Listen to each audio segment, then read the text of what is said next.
Hello there. Today I'm going to be explaining the key concept story, while also doing my makeup.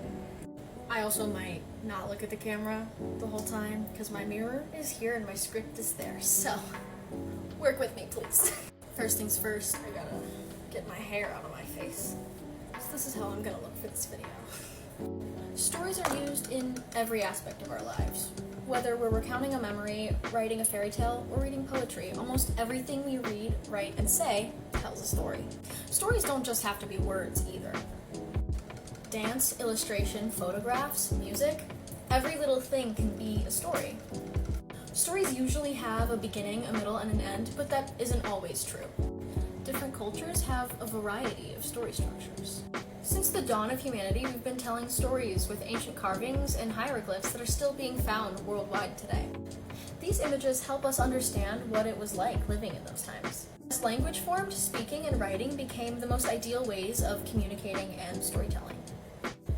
But this entertaining form of communication is so ancient that it's become a little bit predictable. There are so many tropes, themes, and plot lines that are reused over and over, just in a lot of different ways. A very common storytelling structure is Freytag's pyramid, and it was created in the 19th century by Gustav Freytag. This storytelling structure, a pyramid, starts with an introduction in the bottom left corner, then is the rising action, and then at the top is the climax, then the return/fall, and then the resolution and conclusion in the bottom right corner. This chart was created centuries ago, and it is still so helpful today. And still almost all stories are structured with this pyramid. In this day and age though, social media has changed the way that we all consume information.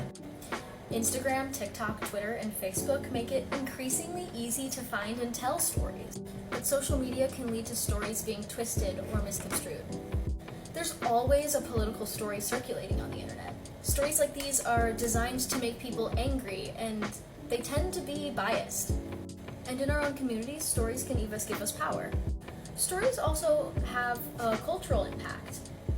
French theorist Francois Lyotard said that knowledge and culture are a succession of master narratives. Master narratives are essentially important ideas that many groups of people believe in. A really popular master narrative is that human beings make bad decisions because Eve ate the forbidden fruit in the Garden of Eden. And every story, no matter the art form, has perspective. A fairy tale has perspective the same way that a news article might have perspective. Being able to understand what stories are important to your community's cultures and worldviews helps everyone to grow stronger in expression. Stories aren't just for entertainment though. Stories can depict real history, advocate for a cause, or even just explain a topic, as I am now. They're distant cousins, not twins, but you get the point. Stories tend to change the more that they're told. They become exaggerated, details are left out, and some parts are even fabricated. That's why it's so important to plan and know what the canon is supposed to be. This is why I would die for mascara. Look at that difference. Anyway. And when movies are created, they use storyboards.